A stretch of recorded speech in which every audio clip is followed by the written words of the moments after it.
Building এর ভিতরে আগুন লাগছিল, মানুষগুলো যে যার জীবন নিয়ে দৌড়ায়। মা বাইরে ছিল, লক্ষ্য করে দেখে বিল্ডিং এর ভিতরে আগুন। মা বলল, আমার ছোট্ট একটা শিশু সন্তান আছে ঘরের ভিতরে, না জানি আমার সন্তানটা আগুনে পড়ে যায়। মা দৌড়ানো শুরু করলো বিল্ডিং এর দিকে। মানুষগুলো তাকে আটকিয়ে রাখলেন, আপনি যদি বিল্ডিং এর ভিতরে যান আপনি নিজেই মৃত্যুবরণ করবেন, আপনার সন্তান এতক্ষণ পড়ে ছাই হয়ে গেছে, এতক্ষণ আপনার সন্তান নাই, পড়ে ভস্ম হয়ে গেছে, আপনারা যাওয়ার কোনো দরকার নাই। মায়ের মন মানে না, মানুষের কাছ থেকে দিয়ে হিসা দিয়ে চলে গেলেন, দৌড়াইয়া বিল্ডিং এর ভিতরে গেলেন, সন্তানটাকে উদ্ধার করলেন। মায়ের শরীরে আগুন লেগে গেছে, এমনই অবস্থায় মা আগুনে পুড়ে ভস্ম হয়ে গেছে, কিন্তু সন্তানটাকে নিরাপদ জায়গা পর্যন্ত পৌঁছে দিতে পারছিল। এইখানেও প্রমাণ হয় মা নিজের জীবনের চেয়েও সন্তানদের বেশি ভালোবাসে।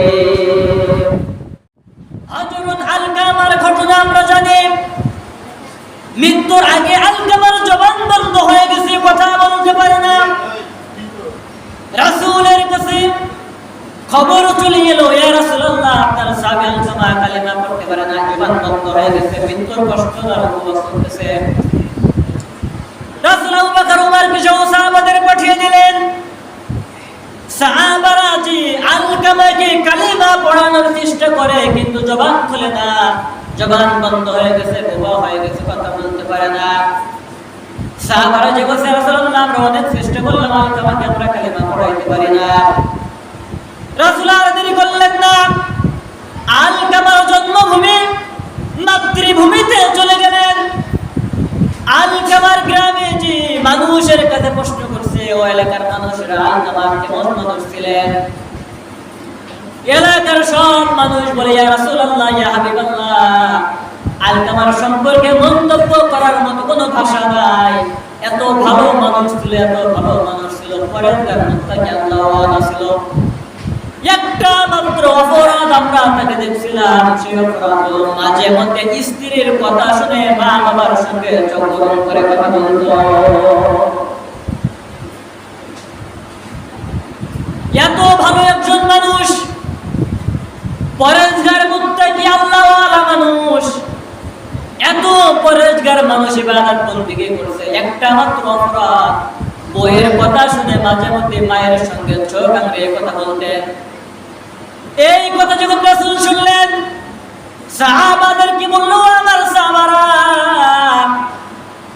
অনেকগুলো কাঠ একত্রিত করো, এই কাঠের ভিতরে আলকামাকে শোয়া দাও, আবার আলকামার বুকের পরে কাঠ চাপা দিয়ে দাও, পেট্রোল জ্বালিয়ে আগুন দিয়ে আলকামাকে পোড়ায় নষ্ট করে দিয়ে দাও। কারণ যে ব্যক্তি মা বাবার সঙ্গে খারাপ ব্যবহার করে, অন্তত সে আমার কখনো উম্মত হতে পারে না। আলকামাকে আগুন দিয়ে জ্বালিয়ে নষ্ট করে দাও। রাসূল অর্ডার করলেন, সাহাবারা কাঠ একত্রিত করলেন, কাঠের উপরে আলকামাকে শোয়া দিলেন, বুকের পরে আবার কাঠ চাপিয়ে দিলেন, আগুন জ্বালাবেন টাইম। আলকামার মা আওয়াজ পেল, আলকামাকে আগুন দিয়ে পোড়ানোর নির্দেশ দিয়েছেন আল্লাহ রাসূল। আলকামার মা দৌড়ে চলে এলেন, ইয়া রাসূলুল্লাহ, ইয়া হাবিবাল্লাহ, আমি মা দুনিয়ায় বেঁচে থাকতে কেমনি দেখবো আমার সন্তানকে আগুন দিয়ে জ্বালিয়ে নষ্ট করে দেওয়া? ইয়া রাসূলুল্লাহ, আমি মা, আমার কাছে আমার সন্তান অপরাধ করেছে, এই মুহূর্তে আমি মা আমার সন্তানকে সব অপরাধ মাফ করে দিলাম। সুবহানাল্লাহ। ইয়া রাসূলুল্লাহ, আমি আমার সন্তানের সব অপরাধ এই মুহূর্তে মাফ করে দিলাম। কিতাবের ভিতরে আসছে, যখন মা বলল আমি আমার সন্তানকে সব অপরাধ মাফ করে দিলাম, সঙ্গে সঙ্গে আলকামার জবান খুলে গেছে, কালিমা পড়তে পড়তে আলকামা মৃত্যুবরণ করেছে। সুবহানাল্লাহ।